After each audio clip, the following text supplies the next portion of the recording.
Hi Stephanie, this is Jordyn from Science 125, and I am doing my extra credit for the semester. I had a really great semester with you and I really enjoyed the course. So this is just a little compilation of all the things you wanted us to take home, and so here it is. So the first lab that we did says 1-7. I feel like that just happened, but now all of a sudden it's April, and here we are taking the final. And I just feel like life is so fast, but I'm sure you know that. So the first lab we did was how the effects of environment are on new life form. And we really did this gizmo and learned that light, water, and temperature have a direct correlation with how the population is. So we saw the thin, medium, and thickness change and, ultimately differ when we factored with and when we messed with the light source, the temperature of the little enclosure, and the water. So we saw that you need water to live, you need light to grow, and temperature really alters how thick they get and how thin they get. So that was a controlled experiment where we learned how to change just one situation at a time so that we could see what affected what. And then the second gizmo we did was the dichotomous keys. So that was something that really interested me because I had never learned that name before. Like, I had seen the flowcharts, I had seen the classification skills, but I didn't know that was called. So as you can picture it here, the dichotomous key is a way of classifying animals if you didn't necessarily know their names. So like in the gizmo, when we had all those types of birds, and if it has a black head, you could follow the flowchart down to see that like if that specific one was a California albatross, or if it wasn't, then it went down to all these other situations. So the more complex they can get, but generally they're just a really nice way to classify. Then the next one, the unit conversion. So that one was fun. We learned that always when you're converting, I wrote this down. When comparing two measurements, it is important to use the same. So always make sure you write your units in your equations. For this specific lab or gizmo, we learned about canceling out units. We learned about making it so that they were micrometers and millimeters. And that's really important because when you're dealing with really small situations, like really small kilometers, or that might be really big, but converting to kilometers, going down to centimeters, it's just really interesting to go through like these equations and find out that, a blue whale has a length of 28,578 millimeters, but, that turns out to be 0.28578 kilometers. So being able to transition those to see the difference is really important for scientists everywhere so that everyone's on the same conversion chart and everyone knows and can change. So say someone in Dubai has a building measurement in kilometers, where in the United States we do feet, so that conversion is easy so that no one can get lost in translation. And then the next situation that we did was mystery powder analysis. So this actual lab was so fun to do. We learned that you can identify sugar by caramelizing it. We used the Buret test as seen for here, the iodine strips, just really cool white powders that are safe, and learning how to identify them with these charts and if they react with the litmus, the vinegar, the Buret, or the iodine. And by doing that, we could see not only the appearance, but then also what the substance was without even knowing it. So that was really exciting to do. I enjoyed learning the acid and the bases, and then seeing the actual chemical change when we put them together, like with the vinegar, and then when we caramelize the sugar and with the iodine. So that was really fun for me. This one's just another dichotomous keys situation. That one I really enjoyed doing with the prokaryotes. I love the Amoeba Sister videos. That was really fun to watch. And then next is the identification practice. So this is another dichotomous key gizmo that we did, and that one went through the flowers and the birds, and really just another classification example. And then as shown here, we are doing now on this one weight and mass, and how, you know, your mass is the same anywhere you travel, but that weight differs from planet to planet dependent on how strong their gravitational pull is. And I actually saw a funny like little meme while I was looking for this graphic that said, you know, you weigh this much on Earth, and then you'll die before you get there on Mars, you'll die before you get there on Jupiter, so you can't even see your weight. Just funny that it was saying like, oh, you'll never know what you weigh on this planet because you won't get there, but it was just silly. And then obviously in these examples, it was a controlled, you know, technological experiment. And so for this one, we really learned that when you take an object to a different planet, the weight does not stay the same, because when you travel, gravity pulls you down to the Earth. So like if I weigh, say, 30 pounds here on Earth, that would be completely different on the moon, because then I would only weigh, you know, like 5 or 6 pounds, because the gravitational pull is so different throughout space. And then, let's see, the next lab and gizmo that we learned about was density and displacement. So this was when we went and learned that water is, you know, things can float, things cannot float. It all depends on how heavy they are, their density, and if they are lighter than water, which is 1 gram. Or it's, yeah.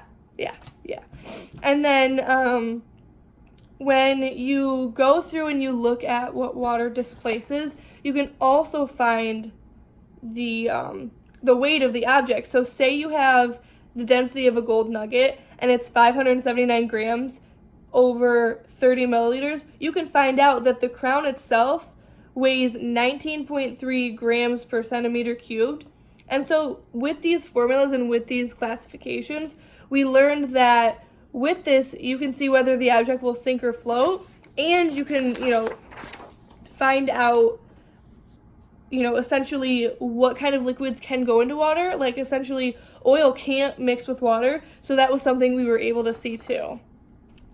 And then the slope. So slope can be seen here. That's something I really struggled with when we learned it in middle school. I'm not a math whiz by any means, so slope was the easiest math that I could master before things just got wacky with math with me.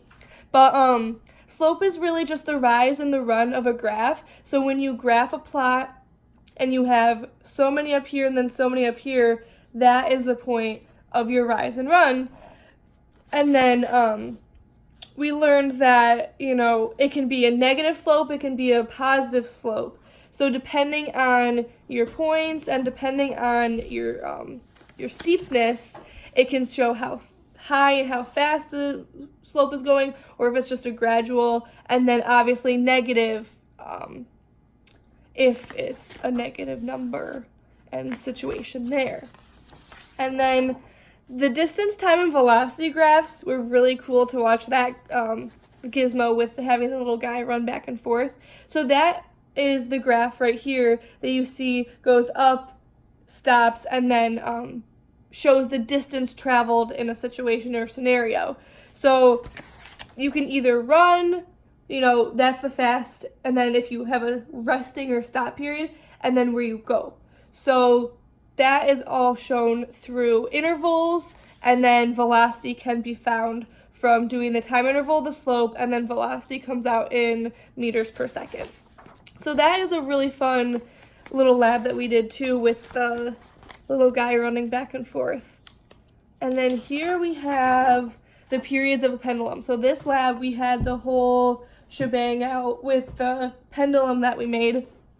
As shown here, the pendulum is the amount of time required to make one full back and forth swing. So that's the pendulum's period. So the whole time, so from here to here, that's 1. And then throughout that we did little labs and little tests to see the heavier the object got, the shorter the string got, how that would alter and change the period of the pendulum. So as you can see here, the graphs for a pendulum are wavy as opposed to like a sloped line. And that is due to the fact that it takes a whole period to get that wave and to get that going through. So that was also interesting. So the next is the water cycle. So there was this really cute little jingle that we learned in 7th grade. It was like, precipitation, condensation, evaporation, runoff. And so learning the water cycle was already previous knowledge, but the things we added onto it was stuff I hadn't known before. So especially with the percentage of Earth's water that can be found in the soil, or how much is actually stored in the ice or snow, was really interesting to me to find out that Earth has a lot of fresh water, but that it can't always be accessible because it's either underground in the soil or trapped in the ice, like, for example, in Greenland where the ice never melts, so all that fresh water is sitting in ice form and snow form. So, the aquifer, the reservoir, and the runoffs can become a problem because they carry pollutants from the soil into the rivers. So that little runoff jingle, that can actually be detrimental and leads to a later lab when we learned about water pollutants and how too much, nutrients can affect a ecosystem, toxins where oils or garbage get into the water system, and how the water that we have on Earth is really important that we maintain it and actually allow it to go full circle in the water cycle. Then next was the mouse genetics. Seen here, I actually had a little screen grab from the gizmo. This one, I love Punnett squares. I had honors biology, and then I took AP Bio in high school. So I was used to doing Punnett squares with way more than just one attribute. So doing those just one attribute Punnett squares were a piece of cake for me, just interesting. Love finding out genotypes and phenotypes. So the genotypes are the chemical characteristics, like what's inside. And then the phenotypes are the physical attributes that come out from your parents. So blue eyes, both of my parents have blue eyes, so that was just, I guess, a given for me. My Punnett square had that with more of a percentage than, the brown eyes in my family. And then, so obviously, like, rolling your tongue. My mom can roll her tongue, but my dad can't. So my Punnett square had rolling my tongue, but my sister can't. So things like that with the genes and situational, how they come out in people, and especially with the mice, because we could see that changing the color of the parent, their eye color, how that would create a set of babies that either had red eyes or black fur or white fur. So at least one parent we know has to have a dominant gene that then in turn pulls out and shows itself in the baby. So if we have black-haired mice parents, odds are at least some of them are going to be black-haired because that is a dominant gene. So even if the mother is white with red eyes, that Punnett square that you learned goes through where black fur is the dominant and will show itself more recessive. And then that was also shown in the uppercase letters, and then the lowercase letters. So that is a difference. So the recessive, dominant, and then just things like that. And then with the Punnett squares, you can find the percentage of and probability of the baby type. So, it's not always spot on because it just is a scientific probability, but by doing a Punnett square, you can actually see the possibility of what's to come. And then, like I kind of spoiled before, when we learned about water pollutants, I had never realized that there were so many that I didn't think about. So, like, a sediment pollution is the pileup in a reservoir and harbors, and it destroys wildlife. So I didn't really think about soil, the natural earth soil, coming in and harming the water cycle. So this consequence, it destroys water life and it blocks sunlight from the ocean and water floors. So that kills off all of the things down there, and that's just not a good situation. And then nutrient pollution, It's the excessive nutrients in the water, and these consequences, it kills fish and it creates a low oxygen toll. So then algae dies and, decomposition consumes the oxygen so that the fish down there start having trouble breathing through their gills, and then all of the plants down there start to die. So I guess I didn't really realize that nutrients could be overbearing and could cause a negative effect. Bacterial pollution is kind of an obvious. It contaminates drinking water, and then it correlates to health problems. So bacterial pollution I understood, because the more toxic things and tiny organisms into the water start breaking down organic material. So like oil spills aren't good, sewage backups into rivers aren't good. So that one was kind of an obvious one. And then we went through and we learned little examples, and we went through how the sediment and the nutrients and, how water is very important to our lives, and we really need to take care of it better than we have in the past. So when we watched the Lorax, they didn't really take care of their waterways because, as shown here, their fish left. They got up and walked out because the Need Company was just dumping all of their stuff into the river. So keeping our water sources clean and healthy is really key to making sure that we don't have to get up and walk away from our ecosystem. So then the last lab that we did was all about greenhouse effects, as shown here. And it is when the heat is trapped in our atmosphere so that it has a whole warming phase and whole warming of the earth. And then we also learned that heat flow is controlled by the amount of greenhouse gases. So it's all corresponding to the greenhouse gases and how those get trapped in our atmosphere and then end up warming the earth. And then the heat isn't a constant, and it increases and decreases according to greenhouse gases. So there we again see a direct correlation. And then this is also shown in the movie that we watched with Bill Nye and the ice cores in Greenland. So we can see that when the CO2 rises, temperature rises, and when that drops, temperature drops. So that shows us how important it is to also maintain, carpooling to work, recycling, reducing waste, not running water all the time, so that we don't have to worry about the earth getting too hot.